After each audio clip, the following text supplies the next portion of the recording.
Olá, que alegria ter a sua companhia aqui no nosso estudo do dia 94. Parem e imaginem essa cena. Mais de 40 homens, eles fazem um juramento muito sério, de não comer nem beber nada até que tenham matado o apóstolo Paulo. Uma trama mortal de tirar o fôlego. No nosso encontro de hoje, a gente vai mergulhar para entender como Deus intervém bem no meio das situações mais desesperadoras e como uma pessoa que ninguém esperava se torna a peça-chave nessa história de vida ou morte.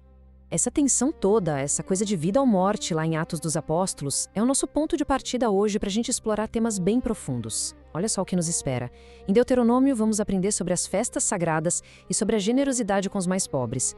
Já o Salmo 96 vai proclamar com toda a força que o Senhor reina, e reina com justiça. E por fim, o Catecismo nos revela algo incrível. Como, de certa forma, o nosso julgamento já começa aqui, nesta vida. Então se prepare, porque hoje a gente vai ter uma perspectiva nova, transformadora, sobre providência, generosidade, adoração e também sobre o juízo final. Então, se alguém que nos acompanha já se perguntou qual o sentido daquelas festas do Antigo Testamento, ou como a Bíblia nos orienta a cuidar de quem mais precisa, ou o que a Igreja ensina de verdade sobre o juízo final, bom, essa nossa reflexão de hoje é exatamente para quem busca essas respostas. Vamos juntos navegar por essas águas, explorando as riquezas que esses textos têm para a nossa fé hoje. Bom, vamos lá, começando em Deuteronômio. Aqui, Deus estabelece leis que, olha, não são só regras não, são um verdadeiro modo de vida para o povo de Israel. Elas foram dadas para que o povo fosse consagrado, sabe? Separado para ele, refletindo a santidade de Deus no dia a dia.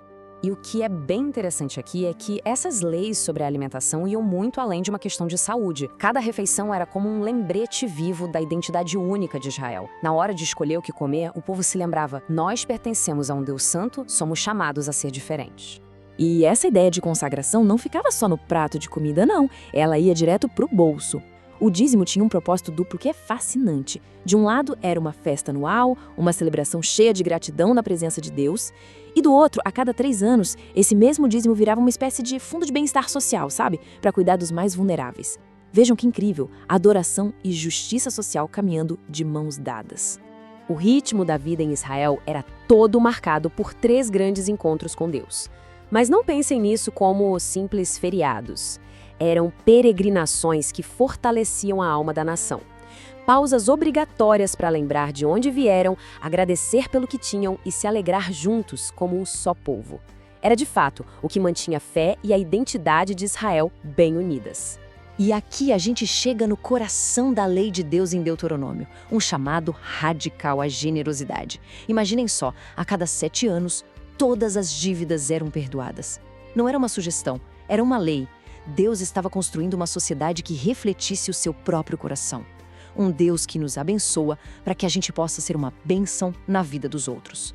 Mas e um povo que vive em justiça e generosidade? Como é que ele expressa a sua fé? Bom, agora a gente vai para o Salmo 96 e vamos ver como tudo isso se conecta com a adoração. O salmista nos chama para cantar uma canção nova, proclamando que Deus é soberano sobre todas as coisas. Isso aqui não é uma declaração tímida, de jeito nenhum. É um grito de alegria que deveria ecoar por toda a criação. O salmista convida a terra inteira a se alegrar porque o verdadeiro rei está no trono.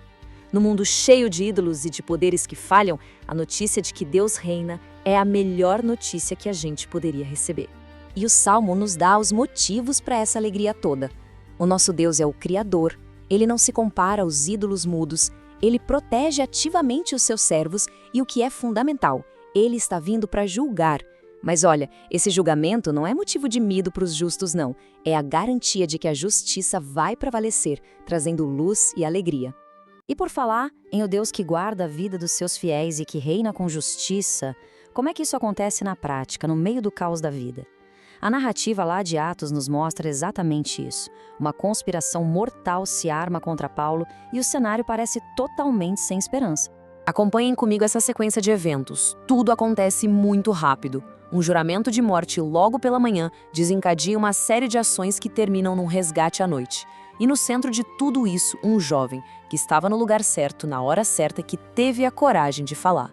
E esse número aqui, nossa, ele ilustra a escala da providência de uma forma brilhante. 470 soldados para proteger um único homem. Deus, mobilizou o poder do Império Romano através da decisão de um tribuno para garantir que o seu servo e a sua missão fossem preservados. A providência de Deus muitas vezes age por meios humanos, com recursos comuns do nosso dia a dia. E aqui está o ponto central de tudo. O grande plano de Deus de levar o evangelho até Roma dependia, naquele exato momento, da ação de um herói anônimo, o sobrinho de Paulo, cujo nome a gente nem sabe. Deus usa o pequeno, o inesperado, o anônimo, para cumprir os seus propósitos grandiosos. Agora, vamos conectar tudo isso com a nossa esperança final. O catecismo nos ensina sobre o juízo, e ele não está desconectado das nossas ações de hoje, como a generosidade lá de Deuteronômio ou a coragem que a gente acabou de ver em Atos. Lembrem desse mandamento que a gente viu lá no início? Essa ordem de abrir a mão ao necessitado, dada a Israel lá no deserto, ela ecoa através dos séculos e encontra o seu sentido mais profundo em Cristo. E aqui está a revelação. Jesus se identifica com os pobres. O catecismo ensina que a nossa atitude com o próximo revela se a gente está aceitando ou recusando a graça e o amor de Deus. O julgamento não é principalmente sobre o que a gente sabe, mas sobre como a gente ama. Então, o juízo final não é uma surpresa, uma coisa arbitrária. É a colheita daquilo que a gente semeia. É o momento em que a verdade de cada coração vai ser revelada e a justiça que o salmista tanto esperava será plenamente estabelecida. É o triunfo final do amor de Deus. Certo. Agora vamos trazer todos esses ensinamentos para o nosso dia a dia. Como é que essas palavras tão antigas falam com as nossas lutas, com a nossa realidade de hoje? Essa é a grande questão, não é? A gente vive numa cultura que nos incentiva a acumular, a confiar nas nossas próprias forças. As leituras de hoje nos oferecem um caminho radicalmente diferente, um caminho de fé vivida na prática. Aquela ordem de perdoar dívidas e abrir a mão, ela bate de frente com o nosso individualismo, né? A conspiração contra Paulo pode nos fazer duvidar da proteção de Deus nas nossas vidas. O Salmo 96 nos chama para a alegria, mas quantas vezes adoramos só por obrigação? E um entendimento errado do juízo pode gerar medo ao invés de esperança na vitória final do bem. Mas a solução está nos próprios textos. A generosidade é um ato de obediência que abre as portas para a bênção. A providência de Deus usou um jovem anônimo para salvar Paulo. Ele age através de instrumentos simples nas nossas vidas também. E o Salmo nos convoca à alegria, não como um sentimento forçado, mas como uma resposta à verdade de que o Senhor reina. A grande lição do dia 94 é que Deus reina e age, mesmo quando a gente não vê. Um jovem sobrinho foi um instrumento da providência.